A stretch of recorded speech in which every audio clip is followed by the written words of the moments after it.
Now it's my great pleasure to invite Albena Asmanova to join the lectern for the keynote.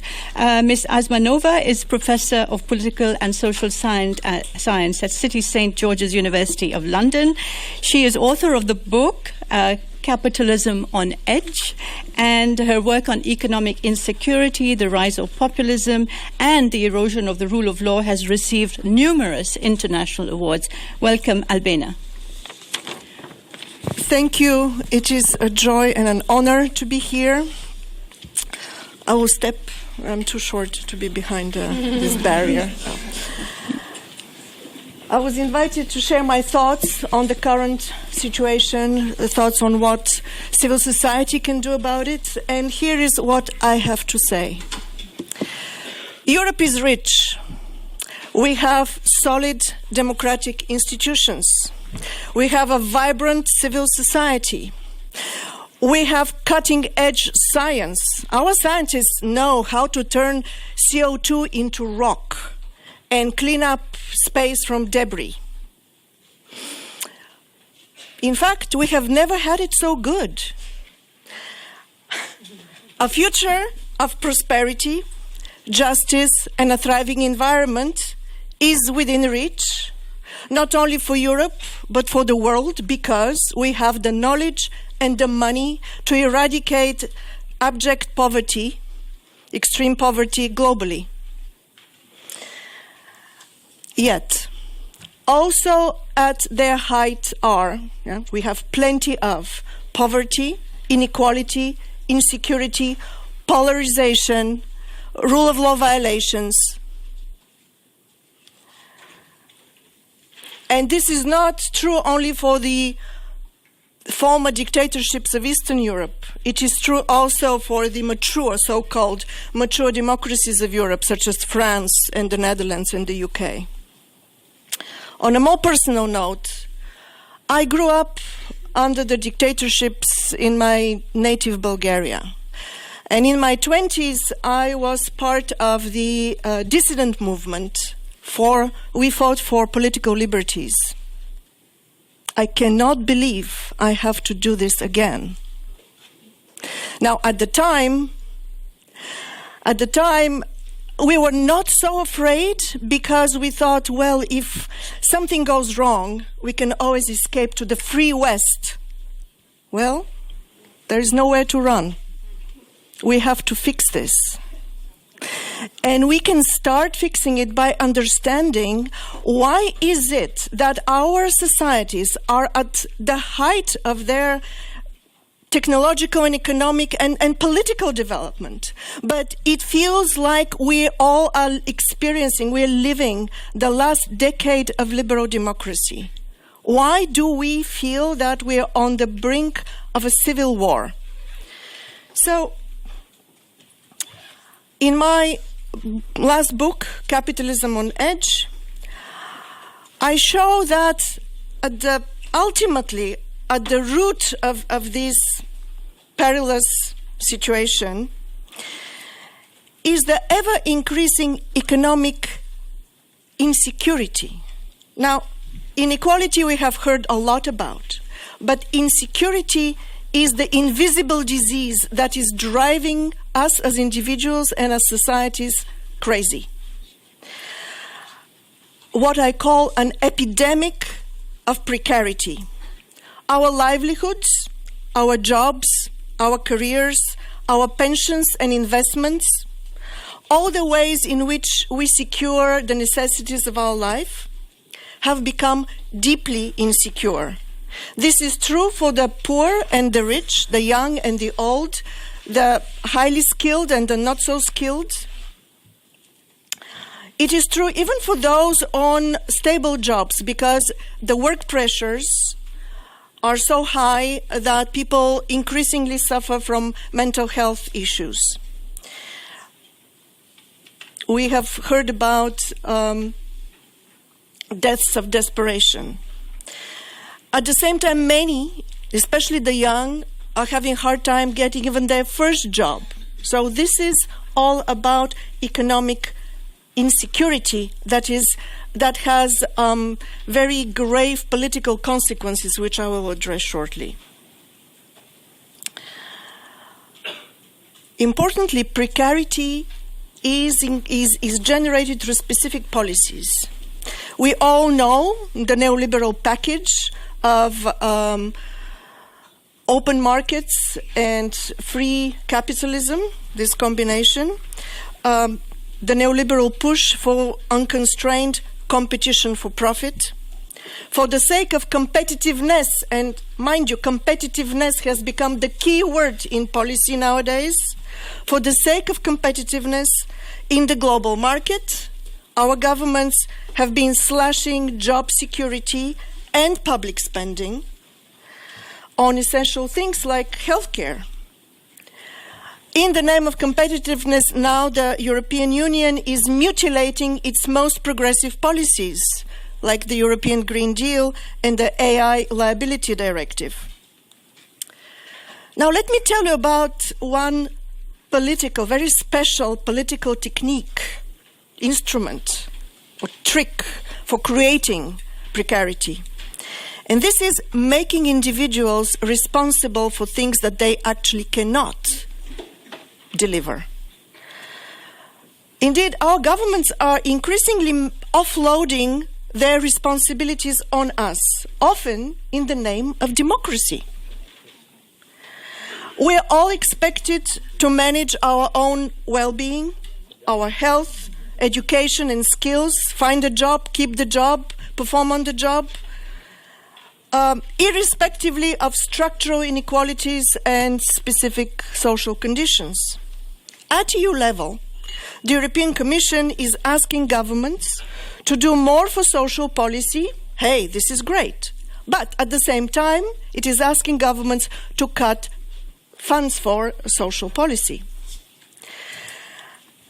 So we are asked to do more with less, and we feel we cannot cope.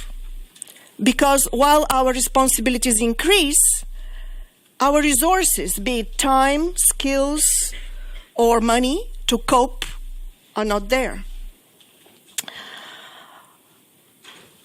So all these pressures, to be marketable, to find a job, to keep the job, to raise a family, and to be a well-informed and involved citizens. It's just, for most people, it is impossible to cope nowadays. And this situation, as bad as it already is rapidly getting worse with the current arms race. The European Commission, as you all know, has pledged to boost defense spending with 800 billion euro over the next 4 years without any public consultation. And this is the death sentence for green and social justice. Remember, the most polluting human activity is what? War. Now, how about the political consequences of mass precarity? They are indeed devastating. It does not simply generate discontent, because discontent can be good. It can be an engine for progressive mobilization. It can nurture solidarities, but not economic insecurity. One of the most negative features of economic insecurity, or precarity as I prefer to call it, is that it is politically debilitating. It leaves us without energy or time to get engaged, to think critically, to think big. In other words, to be agents, with initiative and capacity to have an impact. On the one hand, people feel disempowered. On the other hand, they long for security, because insecurity creates a longing for stability and security. And that is why they are willing to support strong men who promise to provide fast stability without bothering with the rule of law and the lengthy process of democratic consultation. The more politically impotent people feel, the more disempowered they are, the more they demand powerful leaders to provide security with an iron fist. That is why we find ourselves in a situation where the rule of law is being replaced with rule of law enforcement, even in countries with centrist governments. We have been in a rule of law recession for a while. You, of all people, know that very well. Freedom of speech and assembly, freedom of opinion, of expression, of freedom of religion, they're all under attack. They have declined everywhere in the world, but including in the democracies of Europe. The right to protest is under severe attack. The state's response to our protest has been to ignore, silence, or punish protesters. Even worse, what could be worse than that? Protesters, leaders, have been arrested preemptively. So now we are at the stage of preemptive action against protest. Take the protests against the Israeli atrocities in Gaza. Actually, the most severe police response against the student strikes was in the Netherlands, that prides itself for its liberal tolerance as a paragon, of liberal democratic values. Another political consequence of this mass precarity is that it undermines solidarities, as everyone is focused on saving their own situation, on their own survival. Instead of solidarity, precarity fosters competition for victimhood among various disadvantaged and disempowered groups, because in situations of instability and scarcity of jobs, of funds, the claim to be a victim is among the only things you can do for some protection. But that triggers, powerful groups to bestow patronage on the victims. So, in fact, with this competition for victimhood among us, we empower these elites. In these victimhood Olympics, as I like to call it, one group of victims fights another group of victims as enemies instead of seeking together the sources of our grievances and the responsibles who, with their policies, have created the situation. So, it is not surprising then, what appears as the puzzle of our times, that anti-democratic forces are rising to power through the very channels of democratic politics, free and fair elections. It is logical. With a political economy that generates massive insecurity and fosters both frustration with the political establishment and fear of change, because we want stability. We're afraid of change, in fact. Democratic elections translate these personal fears, personal anxieties into politics, and we end up with the far-right rebellion across democracies through free and fair elections. Anxious societies produce anxious democrats who propel to power autocrats that crush our freedoms and bring democracy to its deathbed. The familiar instruments of democracy, elections, referenda, cannot counteract the reactionary instincts that our economic policies are creating. So these appeals that you can save democracy with more democracy, I don't know about that. In this sorry state of Europe, civil society holds the key to a breakthrough. What is so special about civil society in times of massive insecurity?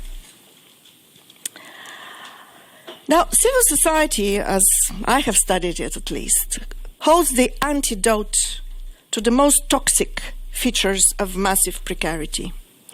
Recall that the essence of precarity is disempowerment, right? We don't have the energy and the time to fight. because people, feel disempowered. By definition, civil society activists are driven by a sense of purpose triggered by a specific grievance. So they have plenty of agency. If anybody has agency in our times, it is you, civil society activists. There is no such thing as invisible hand of democracy. You, civil society activists, are the very visible hands and legs of democracy. But let me clarify one thing. Why is civil society rather than democratic elections the answer? When we cast our vote, we are alone. And when we are alone, we feel most acutely our vulnerabilities, our anxieties. So we are really precarious when we are alone. And we express that fear through our vote. That is why democratic elections have become now the tool of the far-right insurgency. The logic of civil society is exactly the opposite. In voluntary, mission-driven grassroots organizations, we are never alone. That is why we together are less precarious. We have the support of our comrades. And then we have the courage to fight. So what can we do to best use this gift of activism?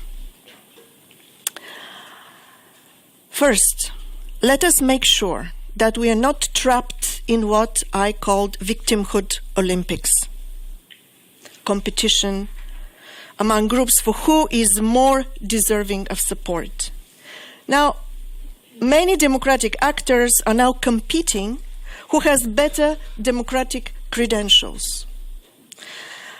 Civil society organizations, trade unions, or citizens' assembly. Yeah? Who is the true Democrat? Well, that's a competition. And we need to move away from that. We need to understand how each form of democratic mobilization has a specific purpose. So there is a division of labor among these forms. And especially, we need to fight for the right of others.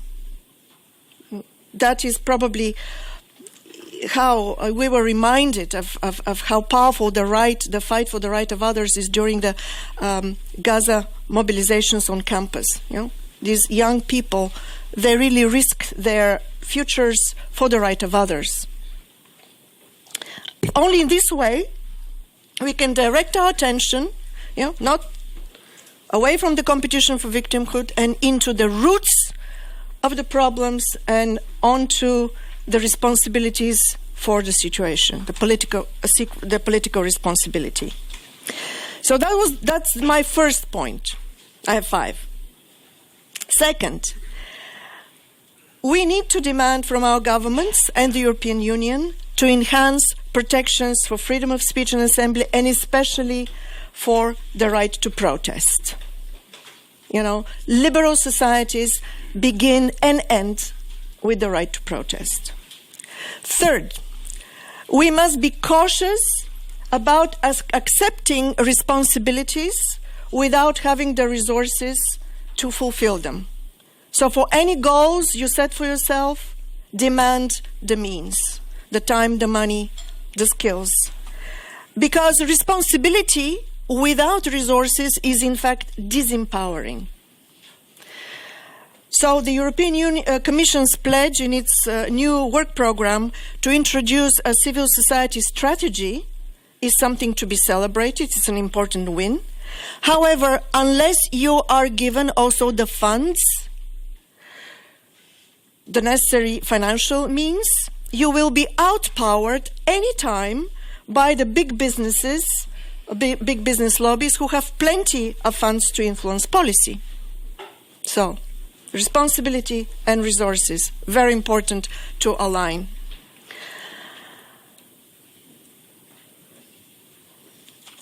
Okay. How many did I have? 1, 2, 3, 4. Remember, precarity is politically generated. That means that we can undo the policies that generate it. Currently, we need to fight against the global competition for profit and the mantra of competitiveness, and against the new arms race. And finally, fifth, demand democratic consultation in times of crisis. We're often told that in times of crisis, we need fast decision-making by the political elites. But in fact, exactly in times of crisis, the consequences of the wrong decision are so grave that public consultation is super important. And civil society is in the best place to remind politicians that they cannot take for granted the consent of the people. So, in conclusion, here's my message to you. A future of peace, prosperity, justice, and a thriving environment is within reach for Europe and the world. However, our leaders refuse to take us there. In such a case, civil society will have to lead the leaders. You can make Europe dream big again. Thank you.